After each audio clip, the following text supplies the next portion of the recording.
So about a month ago, right around the end of September, I was doing my usual evening shift as a delivery driver. You know, the kind where you're hustling through the city, dropping off packages to beat the rush hour traffic. It was one of those mild fall evenings. Warm enough that I had the van windows cracked. No jacket needed. I pulled up to this quiet spot along the urban riverbank, just off the main drag where the warehouses thin out and the water laps right up to the concrete edge. The place is familiar as hell. I've done runs here dozens of times, stacking boxes for the little shops and loading docks that hug the river. Nothing fancy, just a strip of damp grass and chain link fencing, with the current murmuring below like it's got nothing better to do. I parked the van parallel to the edge, engine idling low, and hopped out to unload. The air hit me first, cooler than it should have been, like someone cranked the AC on the whole block. I shrugged it off, figured it was the river pulling in that early mist, the kind that rolls off the water when the sun dips. Stubborn as I am, I wasn't about to let a little chill slow me down. Tips wait for no man, and I needed every extra stop to pad my paycheck. Greedy? Maybe, but rent doesn't pay itself. I grabbed the first stack of packages from the back, dry as bone, wrapped tight in that plastic that crinkles under your fingers, and started hauling them over to the drop point, a weathered wooden pallet by the water's edge. The ground was soft there, a bit marshy from the recent rains, sucking at my boots with each step. As I bent down to set the boxes, I caught this faint sound, like a whisper from the current. Not words, just a low drip-drip, echoing off the inlet where the river bends. Wind, I told myself. Or maybe water lapping at some old piling. Happens all the time here. The river's got these little eddies that play tricks on your ears. But man, that chill wouldn't quit. It seeped right through my uniform shirt, raising goosebumps on my arms. I paused for a second, lanky frame hunched over the pallet, wiping sweat from my forehead even though it felt like October in my bones. Look, I'm not the type to spook easy. 18 years old, driving these routes solo, you've seen your share of weird shadows from the city lights bouncing off the water. But something felt off, like the mist was thicker than usual, curling up from the surface in lazy swirls that blurred the far bank. I shook my head, stubborn about it, and kept unloading. One more box, then I'm out. The packages thumped down solidly, no issues, all dry and ready for pickup.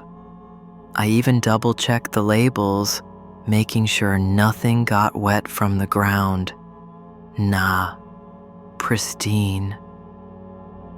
That's when it happened. I straightened up, wiping my hands on my pants, and glanced toward the river to gauge how long I'd been there. The mist had thickened just in those few minutes, like it had snuck up on me, and right there, emerging from the fog about 10 feet out over the water, was this figure. Translucent, yeah, like it was made of the mist itself, but shaped like a person. Pale, dripping wet, wearing what looked like old swim trunks from some black and white photo, baggy, faded, the kind nobody's rocked since the 50s. It hovered there for a beat, silent as death, water trailing off it in slow drips that hit the current without a splash I could hear. My heart slammed in my chest. I froze, one boot half-step back toward the van. Was it a swimmer? Some idiot out for a late dip? But no, the figure didn't move like flesh and blood. It shimmered, edges blurring into the fog. Then it raised an arm, pointed right at the swirling currents below where the water churned dark and fast around that inlet. No words, no face I could make out clearly, just that gesture, insistent, like it was trying to show me something buried in the depths. I blinked hard, rationalizing it on the spot. Fog trick, had to be. Light refracting off the water, maybe a jogger's silhouette distorted by the mist. I've heard stories about this stretch of river, folks drowning back in the day, currents too strong for the unwary. But that's just local lore, right? Old tales to scare kids. Still, my stomach twisted, that chill digging deeper, and I swear the air smelled sharper, like wet earth and something metallic, almost an aroma of old rain mixed with river muck. The figure lingered just long enough for me to etch it in my mind. Elias Thorne, that's who it reminded me of. I looked him up later. This long-lost swimmer who went under here decades ago never came up. But in the moment, I backtracked in my head, probably just the mist playing games, nothing more. It dissolved then, quick as it came, melting back into the fog like smoke, gone. The river kept murmuring, the whisper sound fading with it. I stood there, breathing heavy, lanky arms hanging limp at my sides. Part of me wanted to laugh it off, call myself an idiot for jumping at shadows. But my skin prickled, and I couldn't shake the feeling that it had been looking at me, pointing like I was supposed to do something, or see something.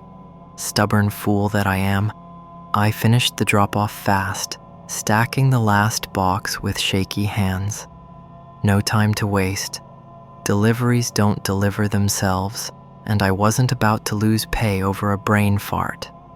Hopped back in the van, slammed the door, and peeled out, glancing in the rear view at the empty riverbank.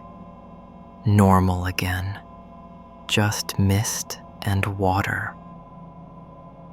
Driving home that night, the city's lights blurring past, I kept replaying it. The chill, probably the breeze off the water, nothing supernatural. The figure, optical illusion, sure. I've driven that route 100 times. The river's got inlets and bends that mess with your eyes at dusk.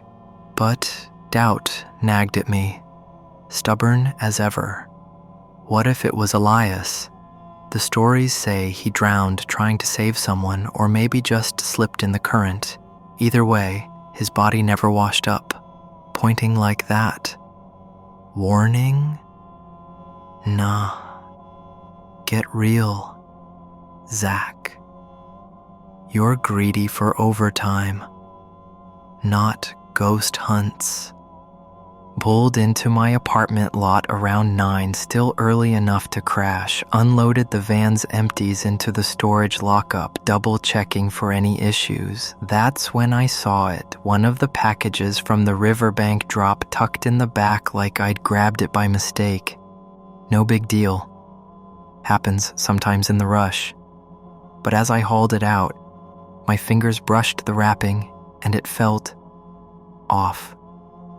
Damp, seeping through the plastic like it had been dunked in the river. I ripped it open right there under the parking lot lights, dry inside, the contents untouched, but the outer layer, soaked with that same river aroma clinging to it, faint but unmistakable. Water droplets beating like they'd just been pulled from the current. Heart dropped. I'd swear on my route log that box was bone dry when I stacked it. No rain that evening, no spills in the van. Coincidence? Maybe I'd brushed it against the marshy ground without noticing. Or the mist, condensed, on it? Funny. Yeah, that had to be it. Rational. Explainable. But listen, it stuck with me. That dampness felt like a message tying back to the figure's point, the drip from its form hitting the water. I tossed the package in the trash, greedy side kicking in. Didn't want to report a mix-up and lose the shift credit, but the image lingered all night. Tossed and turned. the chill replaying on my skin like it followed me home. Next day, I mapped out my routes different, stubborn about avoiding trouble, but not dumb enough to tempt it. Skipped the riverbank entirely, even if it meant longer drives and fewer tips. Cost me a bit, sure, but worth it. Looking back, you might think I'm crazy, spinning tales from fog in a wet box. I tried to rationalize it 1,000 ways, weather anomaly, tired eyes after a long shift, even checked the news for reports of swimmers that night. Nothing. But that gesture, the point toward the currents, it felt personal, like Elias, or whatever echo of him, was dragging attention to his end, unwilling to stay submerged. Shook me, man. Made me question every misty evening on the job. Now, a month later, I still detour around that stretch, van hugging the inland roads, greedy for safety over shortcuts. If you ever drive deliveries there, watch the mist. And if you feel that chill, turn around. Some boundaries you don't cross, no matter how routine it seems. That's my story, real as the rivers flow and twice as unrelenting.